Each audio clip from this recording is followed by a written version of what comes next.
téléspectateurs de Vox Africa et également de cette émission, une ovation. Je m'appelle Edouard Franklin Gedems. Un plaisir pour moi de vous présenter cette émission afin de vous faire découvrir les créations et les innovations haïtiennes. Mais il n'y a pas que, puisque nous allons vous faire aussi voyager.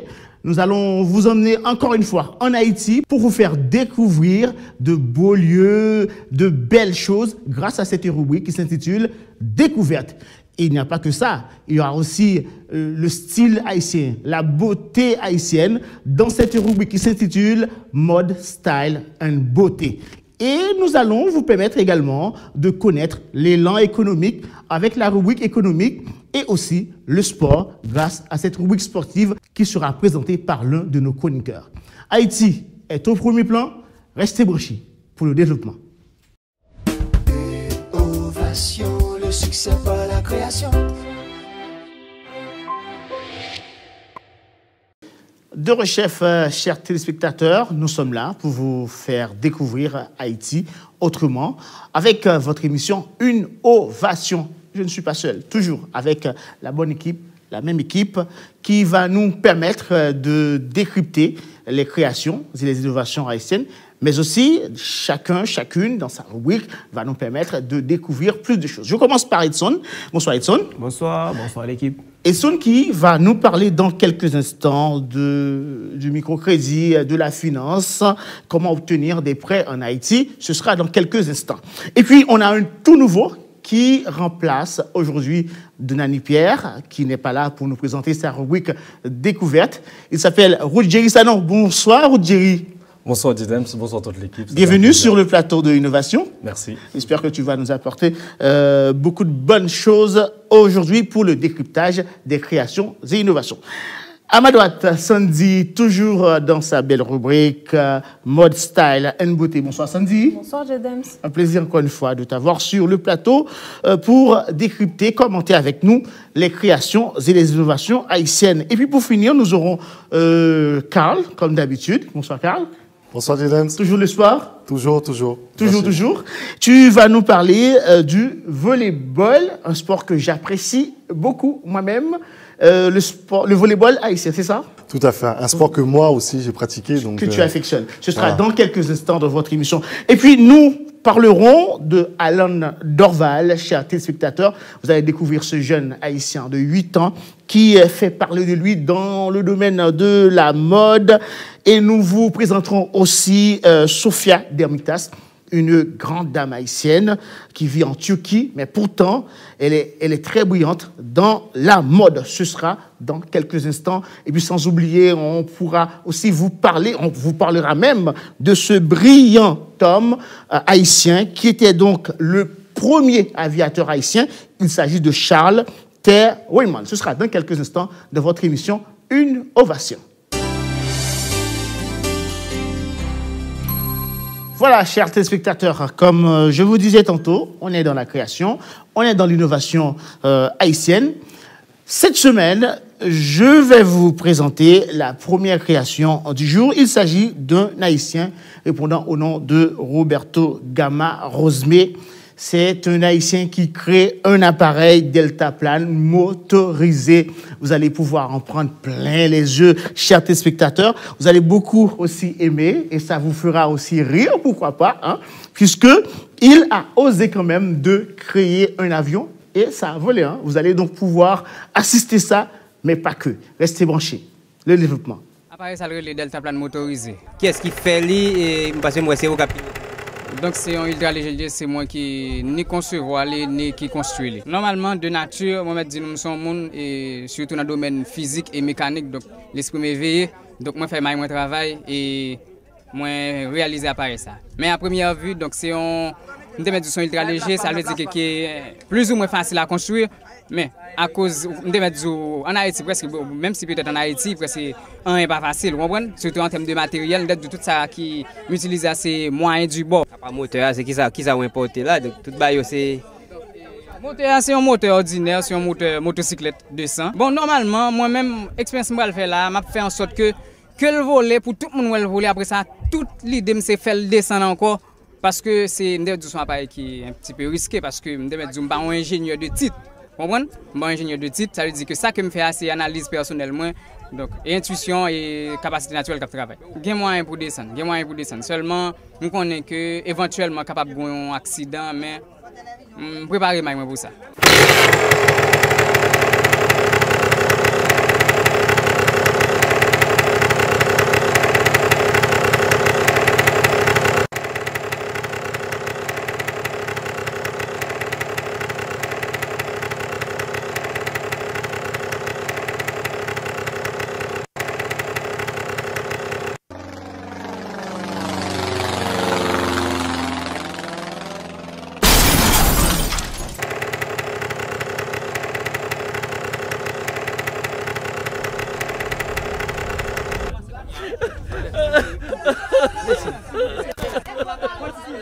Deuxième moment ici, là, s'il vous plaît. Le problème qui fait accident arrivé, c'est que premièrement, je suis un pilote de titre. Ça veut dire que je suis amateur dans le domaine. Je suis pilote parce que faire avion, c'est une pilote, c'est deux. Donc pilote là, c'est après on l'apprend, il n'y a pas. Je suis pilote. Et deuxièmement, point de gravité, les appareil là, il pas attaché dans point de gravité. Ça veut dire que cool voler. Pendant le volet, ça veut dire qu'au lieu que là, il fait vol droit, ça veut dire que normalement, monter à puissant. Donc, le problème qui est là, c'est que normalement, je un bon matériel. Et deuxièmement, je vais chercher point de gravité, je vais vraiment, il pas au juste des points de gravité. Est-ce que ça faut une leçon pour travailler plus bien et que la prochaine fois, pour capable un meilleur résultat? Bon, normalement, même je suis subit découragé. Je suis découragé et je ne suis pas découragé. Et du vol ça qui échoué, ça veut dire que vol ça qui échoué, normalement, je vais prendre leçon de cela, bien que ça va demander un petit moyen économique, vous comprenez?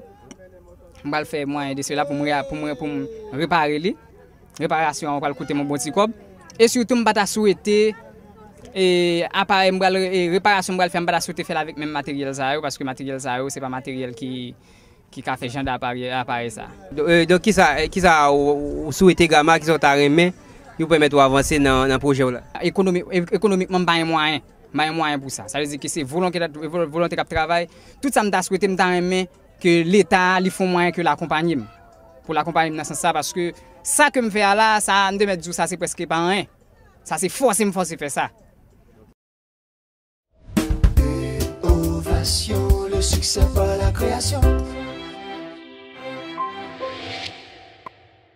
Voilà, wow, moi, je reste bouche bée parce que, personnellement, je ne pensais pas qu'un Haïtien aurait pu avoir autant de kilos, permettez-moi l'expression, chers téléspectateurs, de pouvoir créer cet objet volant, moi, bon, qu'on appelle avion, parce que lui, c'est ça l'objectif de cette création, c'est de pouvoir créer un avion. Hein, comme il a dit, c'est un appareil deltaplane motorisé, mais un avion. Voilà, moi, je ne sais pas pour vous, moi, la première question qui me monte à la tête, est-ce que vous ne voyez pas que c'était donc une création très ambitieuse de sa part? On commence avec Karl. François, déjà.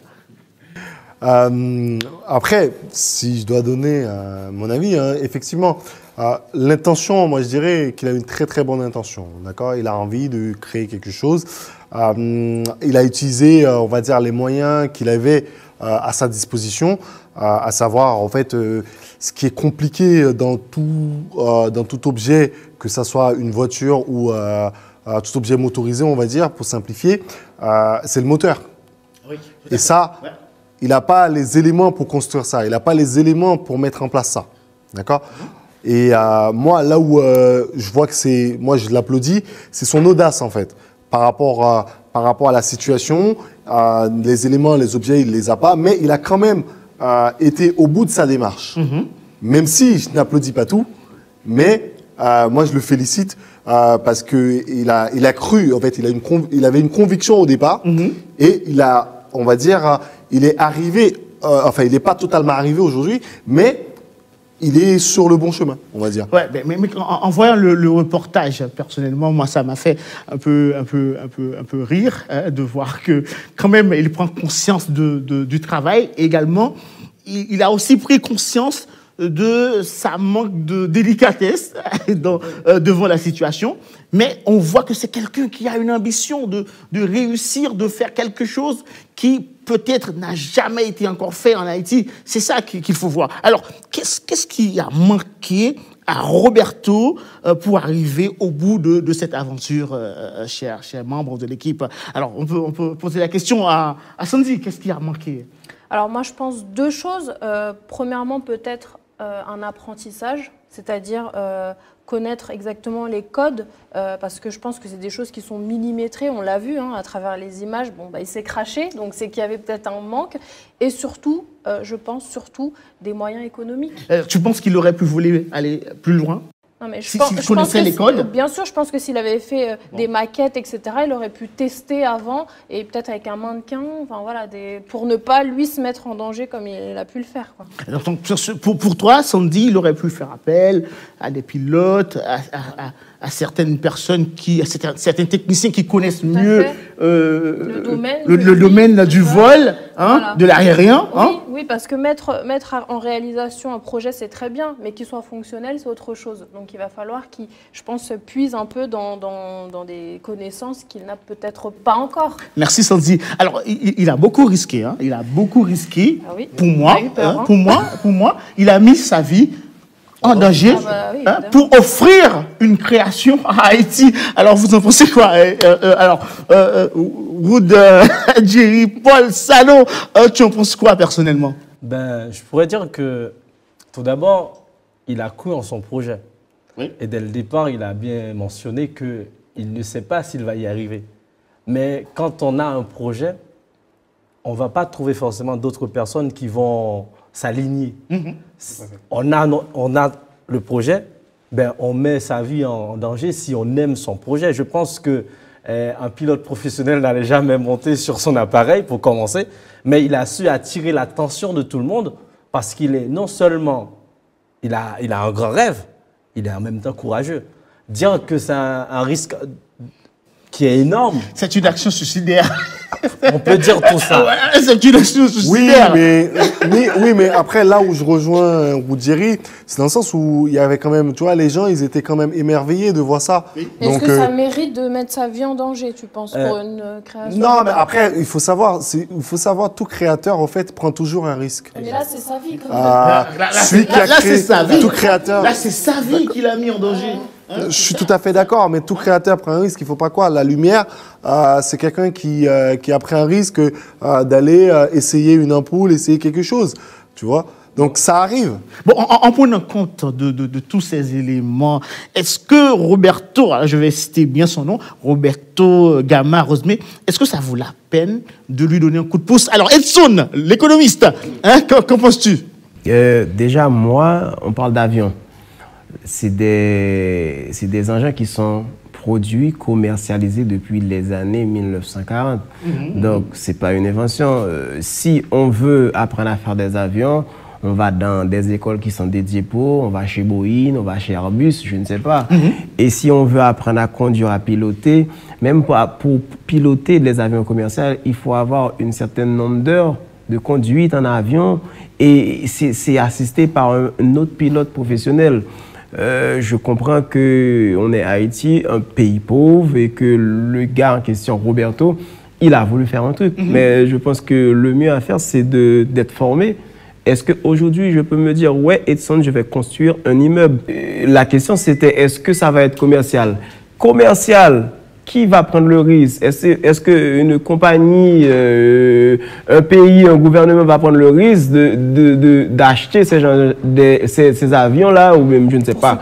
Voilà, là. Excusez-moi, les gars. Je pense que pour un peu aboutir à ça, mais je pense que son idée de départ, c'est pas forcément de faire quelque chose de commercial. Je pense que, comme tout créateur, on commence par quelque chose de petit, d'accord? Comme ça, on voit en fait effectivement qu'est-ce que ça donne, et par la suite, on améliore. Mais en fait, l'autodidacte, ça a ses limites. Je comprends, il y a certaines choses. Ce qu'il faut comprendre, mais il y a d'autres choses, il faut passer par la formation. Il est concepteur de cet avion, de ce deltaplane motorisé. On peut l'appeler comme on veut.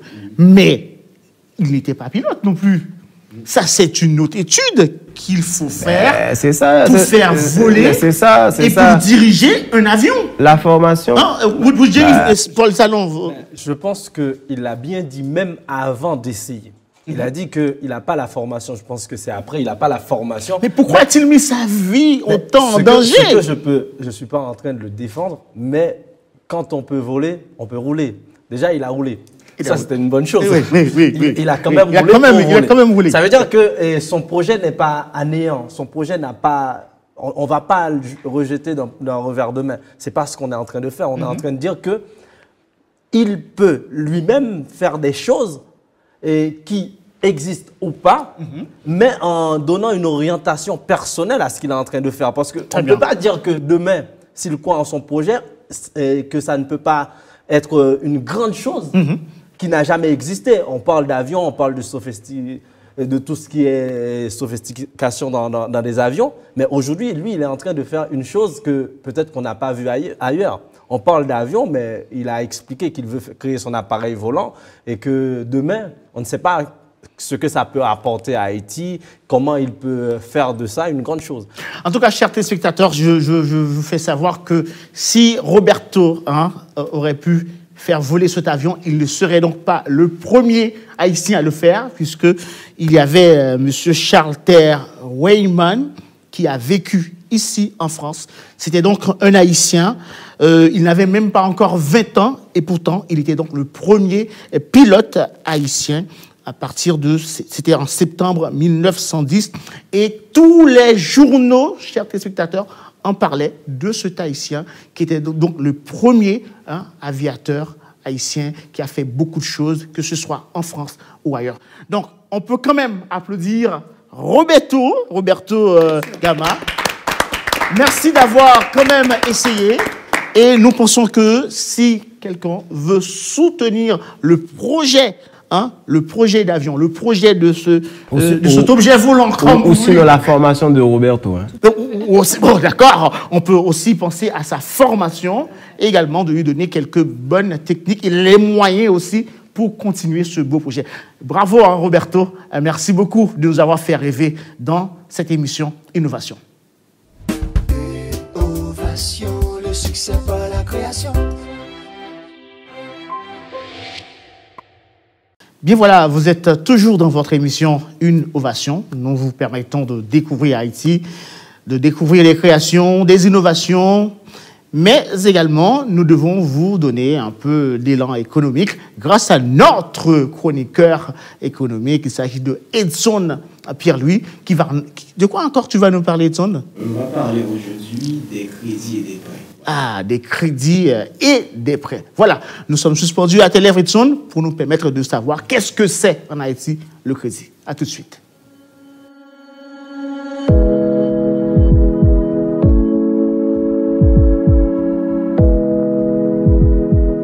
Je suis très heureux de vous retrouver pour votre rubrique économique et aujourd'hui, on va parler du crédit en Haïti. D'abord, c'est quoi un crédit? Un crédit est une mise à disposition d'argent sous forme de prêt consenti par un créancier à un débiteur. Au départ, le crédit était inaccessible à une partie de la population.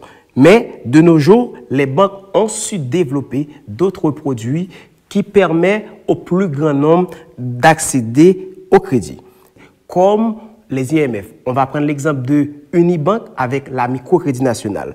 Le souci avec les banques, c'est qu'elles avaient deux grands problèmes. Le premier, c'était l'identification et le deuxième problème, c'était la localisation des prêteurs. Les stratégies qu'ils ont su développer au cours de ces années, c'est qu'on a fait du porte-à-porte. Si quelqu'un connaît quelqu'un de la banque, si vous êtes proposé par quelqu'un d'autre qui veut avoir un crédit, c'est sûr que la banque vous fait beaucoup plus de confiance. Comme on a parlé de l'accès au crédit en Haïti est tellement facile au point que on peut avoir l'équivalent de 50 €, c'est-à-dire sur 4 mois en prêt. C'est-à-dire même pour les petits détaillants, les commerces de proximité, ils ont accès à crédit. Le seul problème qui demeure, c'est pour les crédits à long terme. Quand on parle de crédit à long terme, on parle de crédit à l'immobilier, crédit qui permet de développer une activité pérenne. C'est tout ça qui nous bloque jusqu'ici. Enfin, on a vu les risques. Les institutions financières, pour compenser à ce risque, utilisent une hausse de taux. Tout simplement, ils augmentent leur taux d'octroi de crédit. Le marché est ouvert à tous. Si vous voulez investir en Haïti, il suffit d'accorder des prêts avec des taux beaucoup plus avantageux que les autres IMF de la place et je suis sûr que vous aurez un très beau portefeuille. Merci, à la prochaine. Ovation, le succès par la création.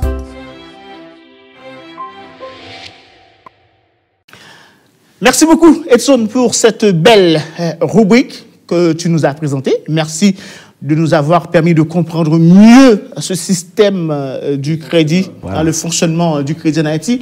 Et il y a un mot qui m'a beaucoup intéressé, c'est le fameux IMF. Encore une fois, tu peux nous redéfinir ce... Institution microfinance. Microfinance, voilà, c'est des gros thèmes pour de gros hommes, de grands hommes de la finance comme Edson. Et ça t'a interpellé un petit peu, Roger? Ben oui, c'est pour moi maintenant une facilité pour que les personnes, on peut dire, qui n'ont pas accès aux banques, de pouvoir emprunter de l'argent. Mais et si on est étranger, est-ce qu'on peut se déplacer et aller en Haïti? Et puis, est-ce qu'on peut trouver des crédits? Non, James, tu vis en France. C'est impossible que tu n'as pas des revenus en France et que tu aies un crédit en France. Donc, l'officier de crédit en question, quand il va sur place dans une entreprise ou si c'est des crédits pour les particuliers, il fait une analyse de ta situation financière, de tes rentrées, de tes revenus et dépenses pour voir est-ce que tu arrives à supporter un crédit. Donc, la seule façon de vérifier ta solvabilité, c'est de voir tes revenus. Et si tu n'as pas des revenus sur le sol ou sur le pays même, on va dire que donc il n'y a pas moyen pour la diaspora haïtienne de se rendre en Haïti et d'obtenir un crédit. Il n'y a pas moyen. Si on va parler des hypothèques. Je défends cette communauté. On va parler des la diaspora haïtienne. Hein? Il y a moyen, quand même. Bon, après, si c'est des hypothèques, tu engages soit une maison, un bien que tu as, oui, mais je ne comprends pas l'intérêt. Écoute, peu importe, moi je vis aux US et je veux avoir un crédit en France. À moins qu'il y a une entente entre la France et les États-Unis qui permet d'évaluer la situation financière d'une personne qui se trouve en France, oui, mais hormis ça, moi je comprends que la diaspora voulait bien investir. Si la diaspora veut investir, il va... Et même entre parenthèses, et même dans l'immobilier, certains Haïtiens qui vivent dans la communauté haïtienne pensent pouvoir rentrer en Haïti et obtenir des prêts IMO. Donc, si ce n'est pas possible, ce n'est pas possible, mais c'est possible, pourquoi pas. Voilà. Donc c'est juste une parenthèse. Donc, Après, je pense que c'est quelque chose qui est possible, mais comme tout crédit, forcément, il y a des critères, il y aura des garanties à apporter. Et si la personne apporte ces garanties-là et réunit toutes les conditions, il y a pas, je pense que 90%, c'est impossible parce que, sachant que quelqu'un qui a un passeport français, un passeport américain qui vient du jour au lendemain, et cette personne-là en question, on l'octroie un prêt de 50 100 000 $, il est reparti aux US, on n'a même pas la possibilité de le localiser. Et on connaît tous les histoires de justice entre Haïti et les autres pays. Les gars, si moi j'étais à la place du créancier... Je pense qu'il y a aussi des projets. Par exemple, quand on part pour un projet sur place, et si on veut créer la chose, en fait, il y a des banques, je ne sais pas si vous êtes au courant, et qui financent le projet, qui ne vous donnent pas l'argent directement, mais qui financent le projet en question. Ça, c'est une très très bonne information. Voilà, on va pas seulement parler de l'économie, mais il y a le style haïtien, il y a la beauté haïtienne. C'est le moment de vous offrir la rubrique Mode, Style and Beauté proposée par notre belle Sandy qui va nous parler aujourd'hui de quelque chose de très très très important. C'est quoi? Les mauvaises odeurs. Ça en dit long. On va te suivre avec beaucoup d'attention, Sandy.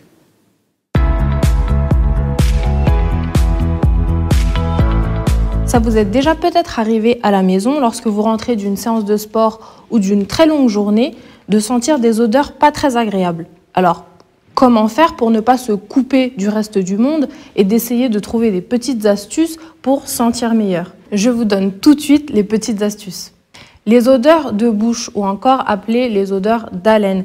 Comment faire lorsque l'on a la bouche qui sent mauvais et de façon fréquente? Souvent, les problèmes d'haleine sont liés à des troubles digestifs ou alors à des problèmes de gencives ou aux aliments que l'on consomme. Alors, comment faire pour éliminer ces bactéries? Très simple. Déjà, il faut savoir que 25 à 50% de la population, et principalement des hommes, souffrent de ce petit tracas de sentir mauvais de la bouche. Il y a également le tabagisme qui accentue cet effet et aussi la consommation de café très répandue à travers le monde. Prenez l'habitude chez vous de vous brosser les dents au moins 2 fois par jour et, si vous en avez le temps, de vous brosser les dents après chaque repas, même après un petit bonbon.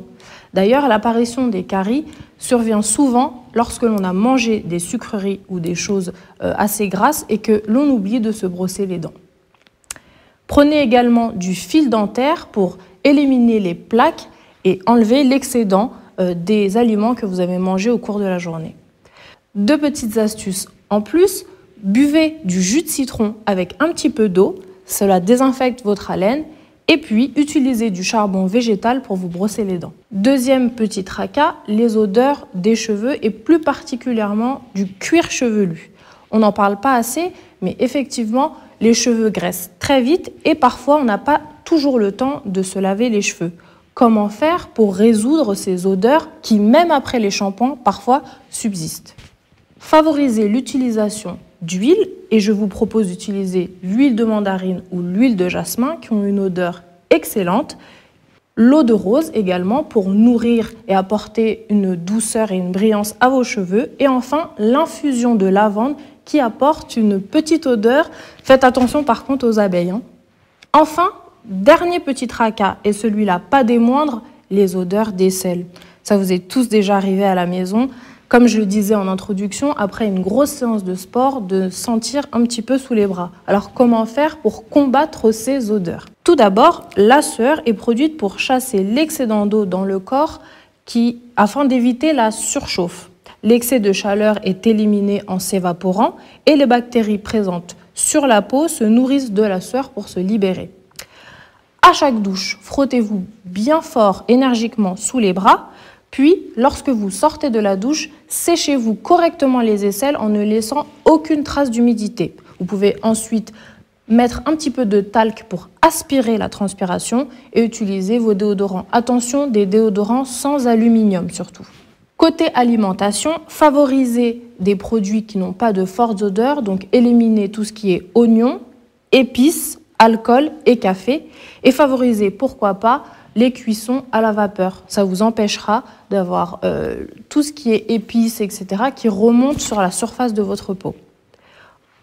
Et pour les vêtements, faites très attention. Ne portez pas d'habits trop serrés, noirs ou en synthétique. Favorisez le coton qui vous permettra d'évacuer votre sueur de façon naturelle.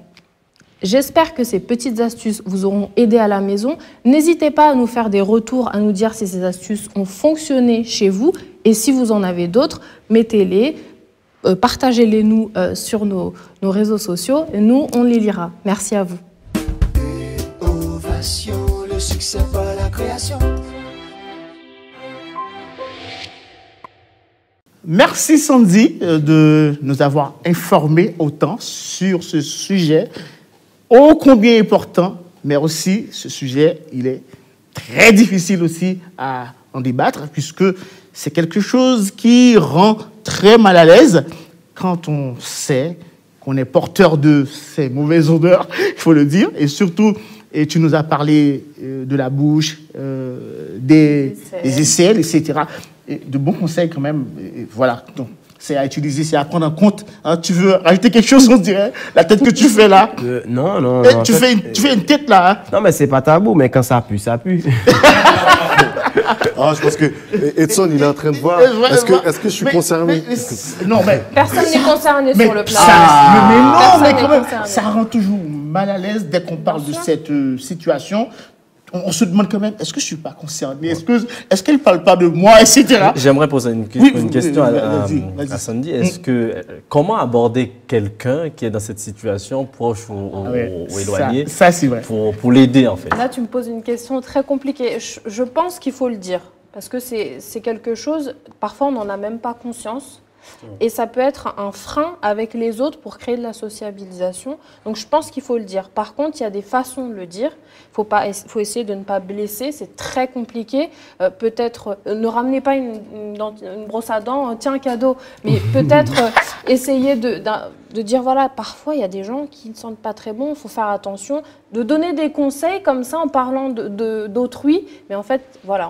Le pire dans tout ça, Sandy, excuse-moi, c'est que quand on est porteur de ça, on ne s'en rend pas compte de ça. C'est toujours quelqu'un d'autre qui doit te dire « Ah ouais, ça ne marche pas ». C'est ce qui est délicat. En tout cas, c'est très délicat ce sujet. Merci de nous avoir apporté autant de bons conseils. C'est le rôle même de cette rubrique, mode, style and beauté. Merci encore une fois à toi, Sandy.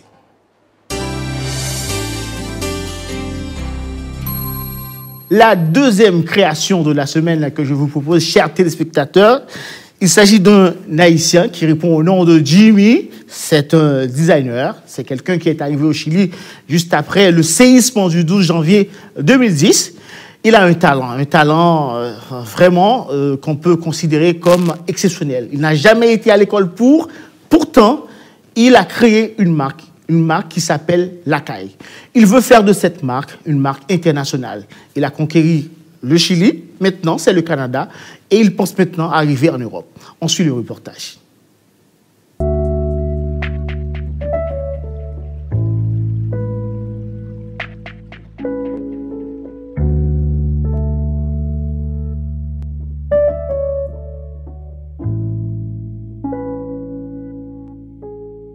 Jimmy Design, tout le monde connaît, donc bon nom, moi c'est Jimmy Raymond. Moi j'ai fait Miravoile et moi levé Carrefour, Port-au-Prince. Qui donc Jimmy Design, c'est un jeune haïtien qui travaille sur le domaine, ça depuis à l'âge de domaine designer, qui donc depuis à l'âge de 13 ans comme ça, nous déraper. Bon, pour bien dire, designer a plusieurs branches, ok? Mais branche pas maintenant exactement c'est designer graphique, ok? Tout travail moi fait c'est par rapport à computer. Même si travail ça que vous regardez là, qui c'est soulier ça yo, si je pas préparer dans computer d'avance, je ne peux pas reproduire.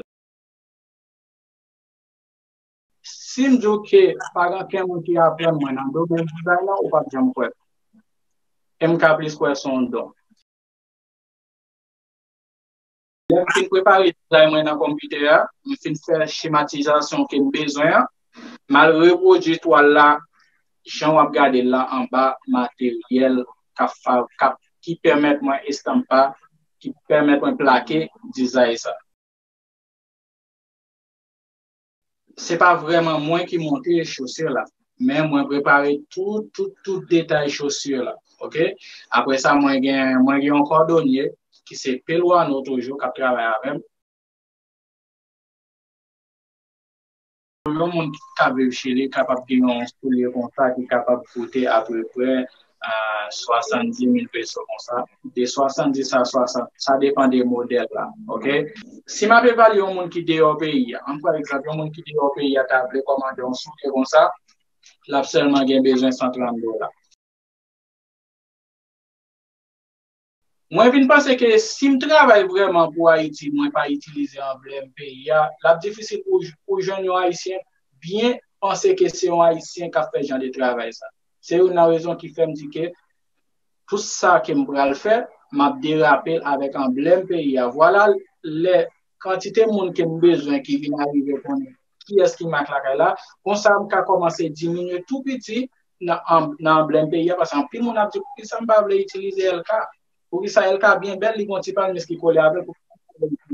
Mais très bientôt, parce que dans les levels que j'ai besoin, après, fin de journée, m'a commencé à diminuer pour que l'autre nation inspirée de travail. Dernièrement, avant Corona, tu mettais Pierre, moi te recevoir en pile étranger dans localement et juste ça te fait plaisir et c'est une raison qui te fait profiter créer plus bagaille avec emblème pays. Voilà que pas afficher bleu rouge. C'est pas facile aux jeunes sur moi bleu et rouge, OK? Auto jeunes sur moi autant pour ces bagailles étrangers, pas vrai? Mais seulement de vous parler sur lui ou dire ah ça c'est bagaille pays. Pas gagner pas qu'à réaliser si pas gain rêve. OK? Objectif moi c'est mettre ma claque dans level Adidas, Gucci, Louis Vuitton parce que ma travail même j'avais. Moi j'ai à peu près 10 étrangers qui travaillent avec. OK? Les Chiliens. 17, bien sûr. Mais c'est pas comme si l'un du 10 étrangers, ça va veut dire c'est dans le seulement. OK, gain n'importe quoi dans les affaires souliers, OK? Après ça, tout reste nous compiler ensemble dans les affaires fabriquer costumes. Ou pas embaucher haïtien dans la compagnie ça? Bon, nous travaillons avec haïtiens. Par exemple, le costume c'est pas blanc qui fait, c'est haïtien pareil. Très bien. OK? Les produits que moi fabriqué, que moi produit en dedans Chili là, premièrement, nous gagnons montre, nous gagnons souliers, nous gagnons jaquette, nous gagnons képi. Très bientôt, nous gagnons lunettes. OK? Nous gagnons valise. Qui ça encore? Nous gagnons mallette. Qui ça que moi attends? De jour en jour, m'a pensé, m'a réfléchi, m'a dit, wow, pour travailler ça qui m'a fait dehors pays, est-ce que pas t'as supposé, est-ce que, par exemple, pas qu'à dire président pour monter ou bien président là, est-ce que président pas ouais travail ça qui m'a fait dehors pays, est-ce qu'il y a une grande tête qui a moyen passer pas ouais travail qui m'a fait pour image pays, est-ce que c'est vraiment vrai, nous avons des supporters, mettez tête nous ensemble, est-ce que le travail ça pas arriver plus loin que les gens liés dans le moment? Pour bien dire, pendant qu'on parle là, nous avons ceux qui sont qui vont aller ouvrir dans le Canada. Exactement pour les États-Unis, nous avons ceux qui sont dans New York. Pour le Canada, nous avons Montréal. Ici, dans Chili, là, nous avons dans Santiago. Brésil, exactement, nous avons dans Caching, Santa Catalina. Mais la façon pour nous être capable de commander produits ça online, nous sommes capables de monter sur www. Oui, on va une boutique partout en Europe là tout, c'est-à-dire à Paris, une ville lumière. Je pense que ça, et pas me penser non, très bientôt ça va le faire parce que ou déjà là pour toi là. Ou déjà là ou déjà tout à fait. Ovation, le succès par la création. Quel talent de Jimmy. Hein? Il aime bien qu'on l'appelle Jimmy Designer.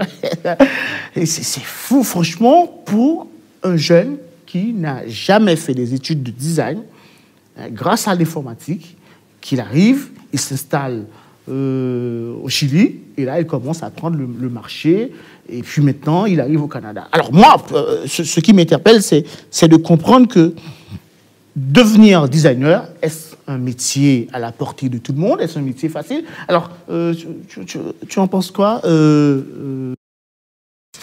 Sandy? C'est un peu mon domaine, donc je vais pouvoir... Oui, tout à fait. C'est ça. Mon domaine. C'est ça. Je ne pense pas que ce soit à la portée de tout le monde, parce que je pense qu'il faut avoir une appétence quand même pour le milieu de la mode.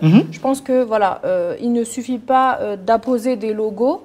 Il y a des recherches artistiques, il faut que les matières conviennent. Donc, il faut avoir une certaine appétence. Après, aujourd'hui, on a développé des logiciels qui nous permettent de faire cela sans forcément passer par des études. Mais je pense quand même qu'il a un vrai goût pour la mode. Je pense qu'il ira loin. Oui, tout à fait, tout à fait. Et puis, ce qui m'a aussi interpellé, c'est les motifs qu'il utilise. Il met très, très en avant le côté bicolore, le côté haïtien. Hein. Il vend Haïti par sa manière, hein, je peux le dire comme ça. Donc, il vend... C'est pour cela qu'il a créé la marque qui s'appelle Lacaille. Donc, pour les téléspectateurs, on peut définir Lacaille, ça signifie chez nous. Hein? Donc, c'est un créole, c'est le créole. Chez nous, c'est Lacaille. Lacaille, donc c'est la marque Lacaille qu'il vend. Alors, moi, je me demande, est-ce qu'il faut Est-ce qu'il faut qu'on aille à l'école spécialisée pour être designer? Tu en penses quoi, Jerry? Ben, comme il l'a expliqué, il n'a jamais été à l'école. Je pense que ça commence par l'amour pour la chose et après se donner les moyens et faire des recherches. On peut être autodidacte si on se donne les moyens. Je pense que c'est ce qu'il a fait. Il a aimé, il a travaillé et voilà le résultat. Tu connais quelques qualités qu'il en faut, Karl? Moi, pour avoir... Ça, c'est pas ton domaine, mais quand même... C'est un peu mon domaine, puisque j'ai travaillé dans le secteur. Donc, pour avoir été directeur de magasin... Aussi. En fait, j'ai fait un petit peu tout. L'informatique, j'ai vu, et j'ai été directeur de magasin. Donc, voir des collections passées, j'ai un peu côtoyé certains designers, on va dire des visuels, tout ça. Après, chez un designer, on va dire la qualité principale, c'est surtout le côté créatif. Il faut l'avoir en soi. Ça s'apprend pas dans une école. Oh, okay. Tu comprends? D'accord. Ça, c'est une qualité qui est hyper importante. Être curieux aussi. Tu vois, ça s'apprend pas. Moi, j'ai envie de te dire, la majorité des designers que moi, que je connais pas forcément, mais qui ont émergé, on va dire, dans ce monde, tout cela, c'est pas forcément l'école qui leur a appris leur métier. Et moi, ce que j'ai aimé on va dire, chez lui, c'est il est en phase un petit peu avec son temps. Okay. Tu vois, il est curieux. Il a aussi ce côté, il va rechercher de l'information sur les matières. Il en a parlé. Et surtout, ce qui est bon pour moi, j'ai pu le ressentir à travers son langage, son expression. Il parle avec son cœur. Hein. Il parle avec son cœur. Non, à travers son langage et son expression. Bien sûr, parce que j'ai bien écouté ce qu'il disait. Tu vois, c'est quelqu'un qui a un bon relationnel. Et ça, c'est important pour un designer. Parce que un designer a des idées. Oui, bravo. Tu vois, un designer a des idées. Sauf que ces idées-là, il faut les faire passer. Tu vois, parce qu'il a expliqué, pour faire confectionner ses chaussures, ça veut dire qu'il va falloir être capable d'expliquer à celui qui va exécuter. Mais c'est un peu le bazar, Edson, c'est un peu le bazar. Il est dans les chaussures, dans les vêtements, il est aussi dans des bijoux, des montres, etc. Mais est-ce que tu penses avoir mis autant d'énergie dans différents articles comme cela, est-ce que ça peut lui permettre réellement de gagner autant de pays comme il le souhaite? Après, je pense que dès qu'on vient de commencer avec un truc, et surtout on connaît tous les grands groupes qui existent, surtout pour tout ce qui concerne les vêtements, je pense qu'on doit miser sur la qualité. Ah ouais. Donc on n'arrive pas à produire en masse pour essayer de diminuer les coûts de production et pour essayer d'augmenter un peu nos chiffres d'affaires et avoir un bénéfice qui va nous permettre de faire grandir l'activité. Le mieux, c'est de pouvoir produire avec des qualités. Donc on sait qu'il va partir sur le fait qu'il ne va pas produire beaucoup au tout début et puis il va faire en qualité. Donc c'est passable, c'est possible. S'il veut aller en Europe, conquérir le Canada, les États-Unis et autres, il a une seule chose à faire, c'est d'avoir des produits de qualité. Alors, toi, ton ressenti personnel, penses-tu réellement qu'il propose des choses vraiment tendance, vraiment aussi bonnes? Non, c'est ton ressenti. Hein? Non, moi c'est tendance. Et c'est stylé. Toi, ça se voit que le prix aussi, c'est pas cadeau. Hein. Le prix aussi, c'est pas cadeau. Quand on va dans les, on va dire, small mall, comment je peux dire en français, les supermarchés là, et les centres commerciaux là. Les centres commerciaux, ouais. Oui, merci. C'est les centres commerciaux. Donc, on voit dans ces magasins-là le prix, mais il a pas un prix de départ qui attire tout le monde. C'est-à-dire, on sait que lui, avec ses produits, il a un public cible, un public qui a un portefeuille, on va dire, important. Et voilà quoi. Donc, moi, je pense qu'il peut sortir sa tête. Il y a matière. Il y a matière. Ouais.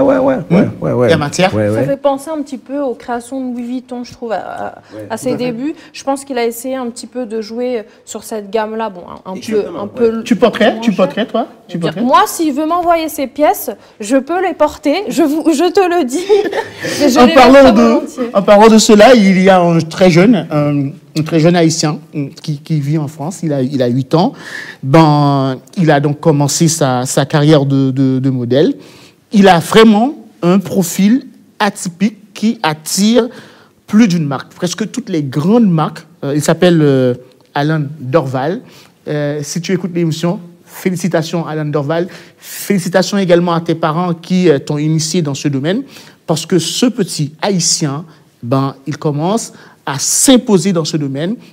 Et il est même aux enchères en ce moment. Aux enchères parce qu'on l'appelle de partout. Je ne veux pas citer les grandes marques, mais si je vous dis sincèrement, c'est les plus grandes marques de la place en France, eh bien, c'est réellement ça. Alan Dorval, ce petit Haïtien, bravo. Et on va aussi profiter de faire une bonne ovation à Jimmy, Jimmy Designer. Est-ce que Alan, il a déjà un âge? Ah, bon, voilà. Bon, il serait bien devenu... Mais oui, tu veux ajouter? Ouais, je voulais ajouter le fait que dans la présentation de Jimmy, déjà bravo, et même s'il a quitté le pays, mais le pays reste dans son cœur. Tout à fait. Ça, c'est un côté aussi à mettre aussi en valeur. Exactement. Il aurait pu mettre d'autres motifs sur les vêtements et sur les chaussures, mais pourtant, il a conservé la marque, la caille, qui signifie chez nous, également le palmis, tout ça, c'est beau à voir et on peut applaudir très fort. Jimmy, belle ovation à toi, Jimmy. Merci beaucoup. Et justement, c'est ça, innovation. Nous mettons en avant les plus grandes créations et les plus grandes innovations. Innovation, le succès par la création. Bien, justement, nous parlons de nos Haïtiens de partout.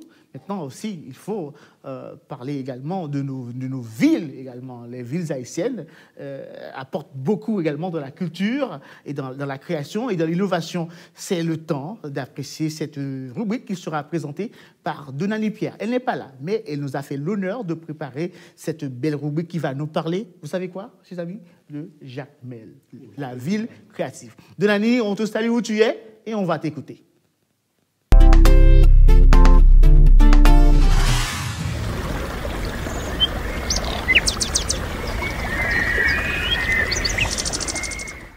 Ravi de vous retrouver pour cette nouvelle découverte. Aujourd'hui, nous allons au sud-est d'Haïti pour découvrir une ville côtière, Jacmel. Jacmel fut à l'époque un petit bourg. Ce nom de Jacmel est dérivé d'une déformation linguistique provenant d'un ancien colon français, Jacques Mello, s'écrivant à l'époque Jacques Mel. Jusqu'à la veille de la Révolution haïtienne, Jacmel ne comptait que 160 habitants. Ce n'est qu'au cours du 19e siècle que la ville s'est considérablement développée. Reconnu pour son riche patrimoine, son carnaval rayonnant et son savoir-faire singulier, Jacmel est fier de son histoire comme une ville accueillante et un port de commerce prospère. Suite au séisme du 12 janvier 2010, Jacmel a redoublé ses efforts pour persévérer et améliorer son estimable patrimoine matériel et immatériel. Jacmel investit dans son renouvellement par la promotion de la culture, des traditions, de l'art et de l'artisanat. Le carnaval de Jacmel, célébré en général au mois de février, connu pour sa créativité et son originalité exceptionnelle. Elle est le point de départ du développement créatif de la ville. La peinture, des sculptures et des masques géants en papier mâché étant profondément ancrés dans la tradition locale. Chaque année, le carnaval de Jacmel réunit plus de 100 000 visiteurs venus de tout le pays, même de l'étranger, pour danser au rythme des musiques haïtiennes traditionnelles. Jacmel est aussi connu pour son fameux bassin bleu. Le bassin bleu, c'est un petit paradis. Si vous allez à Jacmel, vous aurez la possibilité de visiter la baie de Jacmel avec sa belle place pour des balades exceptionnelles. Je vous dis, Jacmel, c'est une ville extraordinaire et exceptionnelle. Je vous invite à visiter cette ville magnifique. Elle n'est pas trop loin de la capitale haïtienne. Je vous attends pour visiter cette ville. À bientôt pour une nouvelle découverte.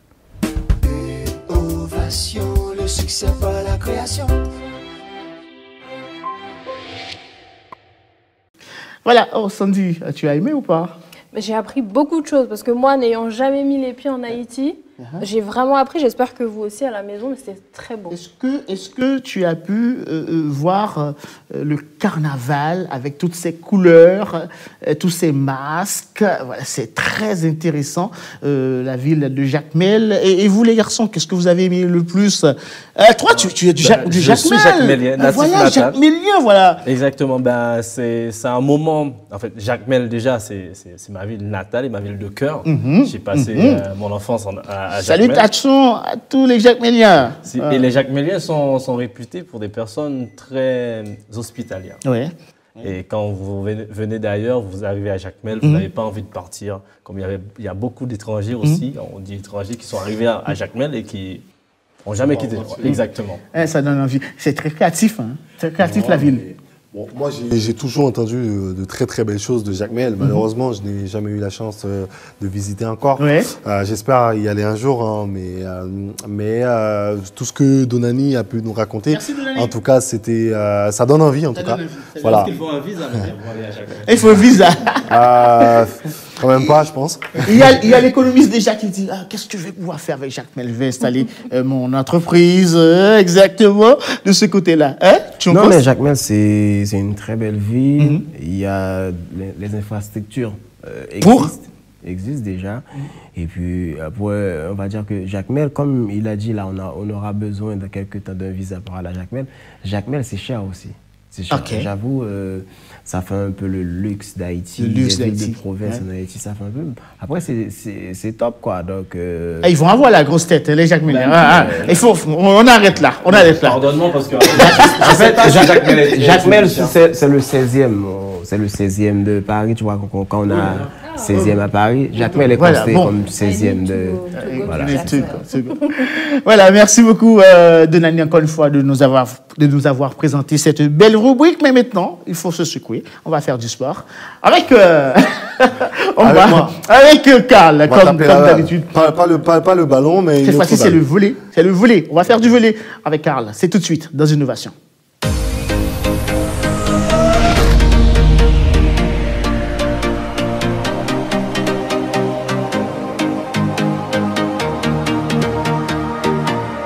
Mesdames, Messieurs, bienvenue dans votre rubrique sportive. Cette semaine, je vais vous parler d'un sport que j'ai eu la chance de pratiquer dans ma plus tendre jeunesse. Et ce sport, c'est le volleyball. Un bref rappel historique sur ce sport pour vous montrer l'importance dans la société haïtienne. Il faut savoir, dans les années 60-70, c'était le deuxième sport le plus pratiqué en Haïti. Mais aujourd'hui, c'est la troisième activité sportive pratiquée en Haïti après le football et le basketball. Nous allons voir dans un premier temps les différentes compétitions permettant aux jeunes de développer leur talent et dans un second temps, on se posera la question du développement du volleyball en Haïti à une plus grande échelle.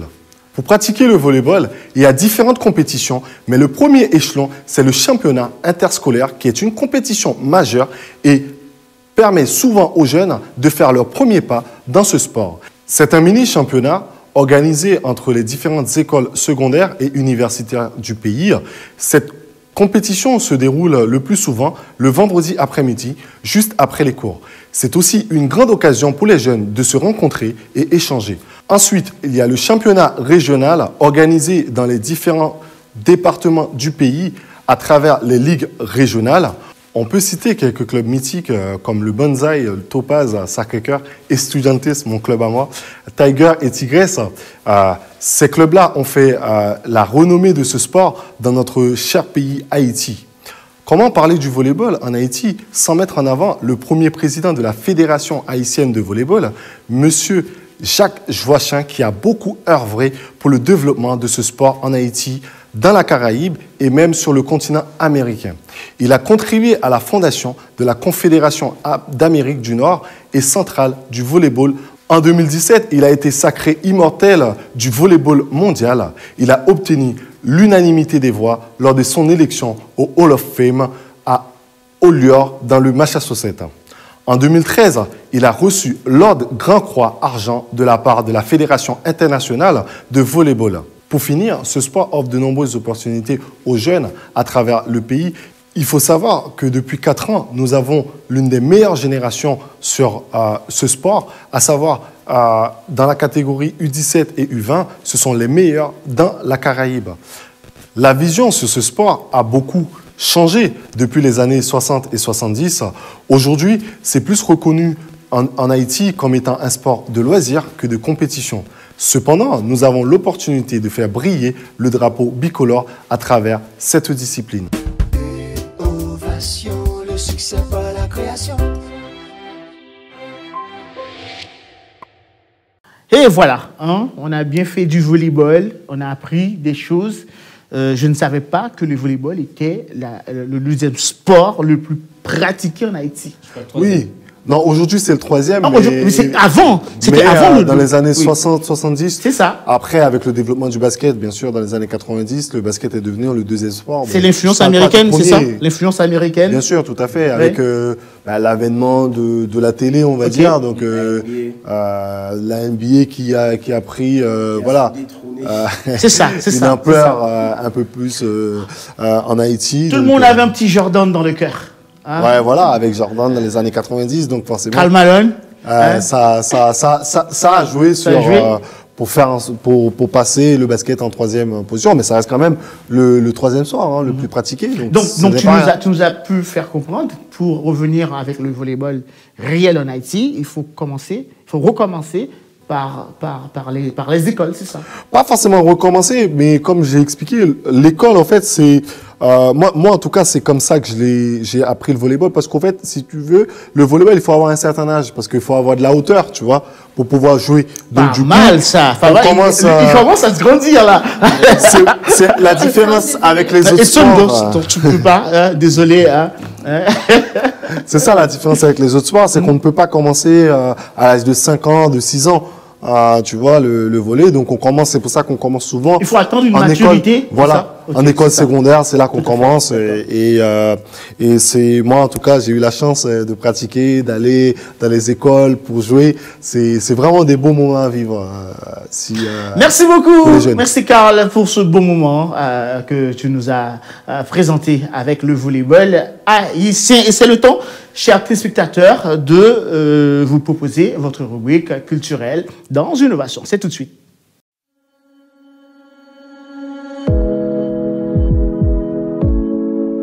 Et de votre rubrique culturelle, c'est pour vous parler d'une édition qui se tient chaque année, presque ça a commencé depuis les années 2017. Je crois qu'ils sont en ce moment à leur 4e édition. Malheureusement, avec l'année du Covid, ça n'a pas pu se faire.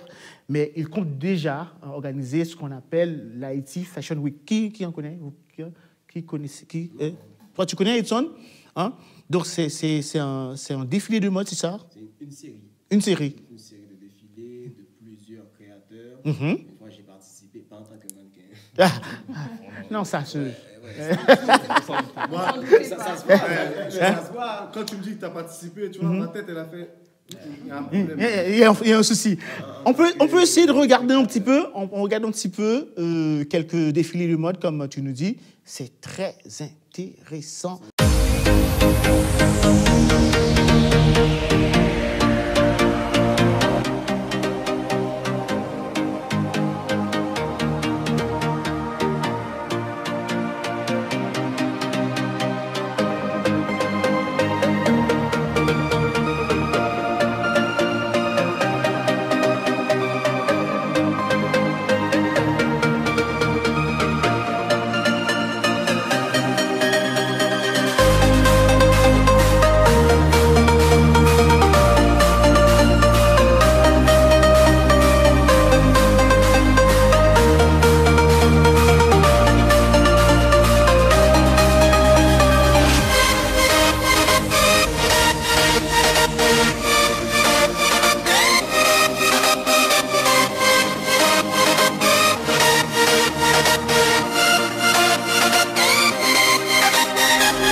création.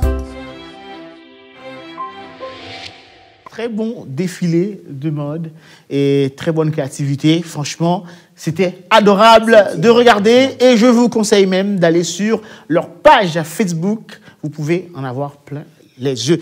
Les garçons, merci beaucoup à toute l'équipe. Merci à vous. Sandy fait comme ça. Sandy regarde comme ça. Oui, toi, tu es dedans, bien sûr. Toi, tu es dedans. Voilà. Merci de nous avoir permis de présenter aux téléspectateurs cette belle émission, cette bonne émission qui nous a permis de rendre des ovations à ceux qui en méritent, tous nos créateurs haïtiens, tous ceux qui innovent, tous ceux qui nous permettent de mettre Haïti au premier plan. Merci à vous. On se donne rendez-vous la semaine prochaine pour une autre belle édition.